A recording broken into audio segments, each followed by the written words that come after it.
for the city of Ottawa. Yeah, like this.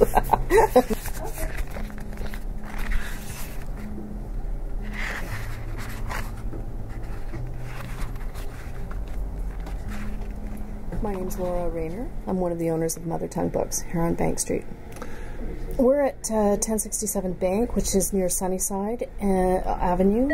We're close to the Sunnyside branch of the Public Library. We're across from the Mayfair Theatre. We're across from Quinn's Pub. When we opened, it was Patty's Pub at that time, so it was quite a landmark. So we would just say we're across from Patty's, and people would know what that meant. Now we say we're across from Quinn's, and they know what that means. But when we say we're across from the Mayfair, people know what we're talking about. You never want to call this neighborhood the Glebe. We're Old Ottawa South and proud of it. I'm from Sandy Hill. I've lived in Sandy Hill for all of my adult life. And if I didn't love Sandy Hill so much, I would live here for sure. But I guess I do live here in a sense because I spent a lot of time here.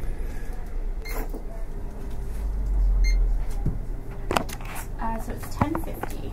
Do you need a little bag or? No, I'm okay. That's it, all my children. Oh, okay.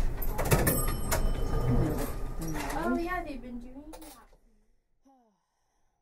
First book I read was Winnie the Pooh. I think I remember reading that by myself.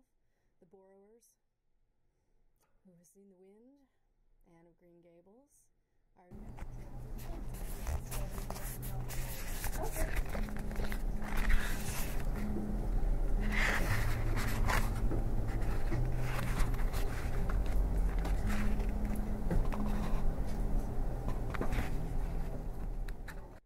started with the good old Hardy Boys and Nancy Drew.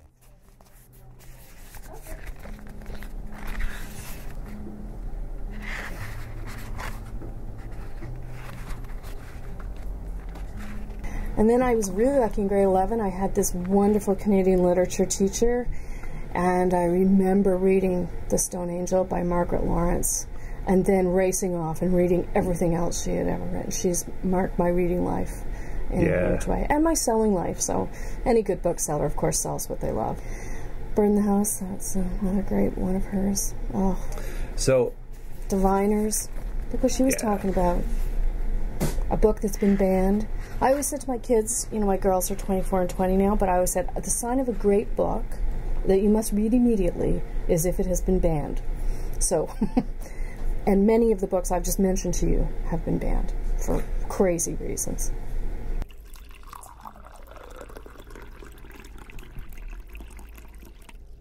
Why do you think she thought you would be a good bookseller? I think because we shared that excitement over reading, of learning, of debate, all of those things. We worked together in the Women's Center at Ottawa U as well, and so we knew, boy, what better fit, and really, what better fit.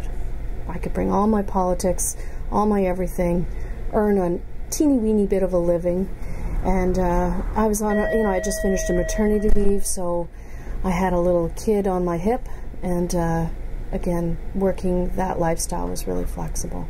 So it was a perfect fit. And when I started at that bookstore too, it was like I just took over Michelle's job. So I sort of ordered, like I was doing front list ordering, which in the world of book selling, you know, in your first week on the job, generally you don't do. Front list ordering is making the decisions for what people are, you know, what you're bringing into the shop in the next season. So I was washing the windows, selling books, and doing all of that major ordering. Well, Evelyn, my business partner, and I, and Julie Gagnon, the three of us worked there.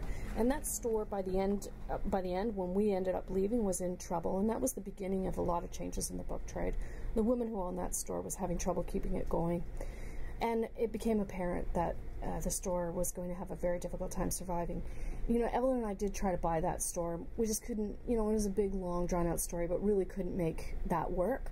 So we ended up out on our own. But we weren't done with book selling. And so we decided we wanted to look around in this neighborhood because we knew with the way the industry was changing, we needed to plunk ourselves as far away from a Chapters we couldn't imagine, this was, 18 years ago. We couldn't imagine the internet and all of that, okay? So what we were trying to get away from was chapters. And competing with their hours and their huge inventory and all of that. So we picked a neighborhood where we were pretty sure they couldn't plunk themselves down across the street from us, which was kind of what chapters and all those big box booksellers were doing at that time, was plunking themselves down across from, and this happened in Toronto and everywhere, and, in terms of sort of being predatory and taking over independent booksellers' neighborhoods and, and sort of forcing them out, essentially. So we wanted to be far away from that, and we wanted to be close to Carleton, because we knew profs, we knew these folks, and we knew they would want to order their books off campus for their students. And that's been buttering, that's been buttering our bread. Very thin butter, but a little bit anyway. Schmear.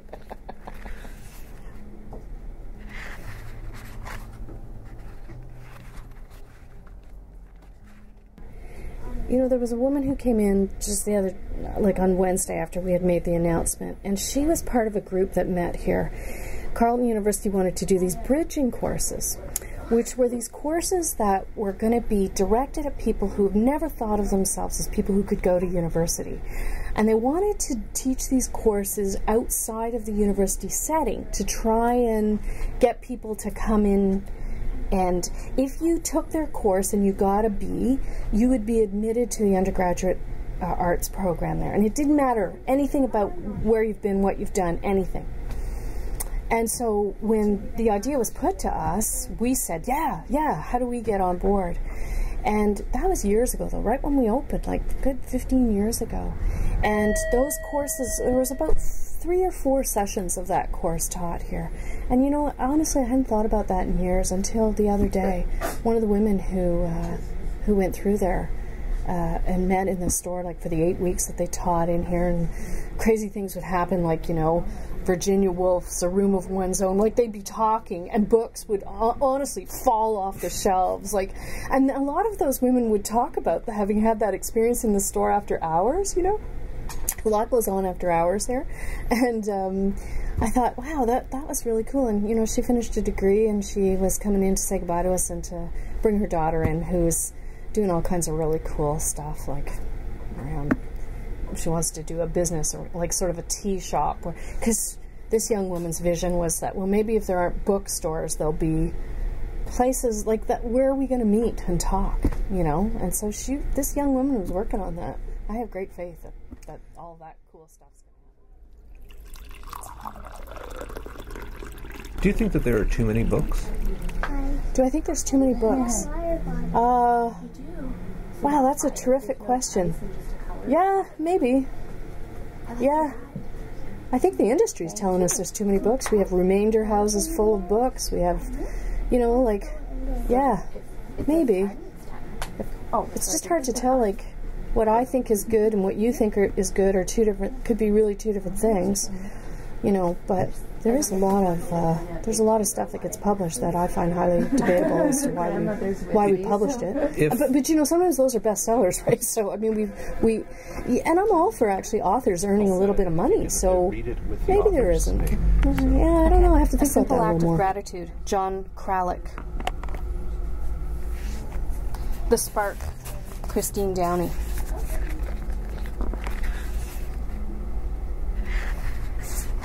The Guide to Getting It On. I won't say who that's by. Hot Topics, Portraits of 20th Century Feminists.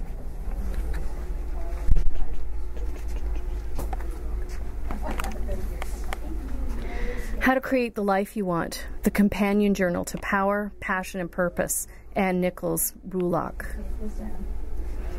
Should I Stay or Should I Go? A Guide to Knowing if your relationship can and should be saved. Lindy Bancroft. The Art of Concentration. Enhance your focus, reduce stress, and achieve more. Harriet Griffey. I Will Survive. Great song, too. Laurie Robinson. Book about sexual assault.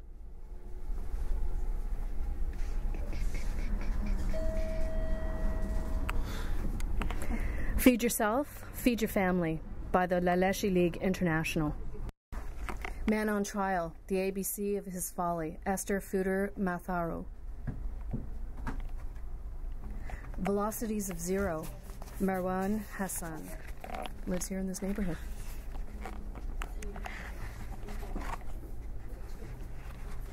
Reconsidering Knowledge, Feminism and the Academy, Meg Lugston. When Biometrics Fail, Shoshana Magnet.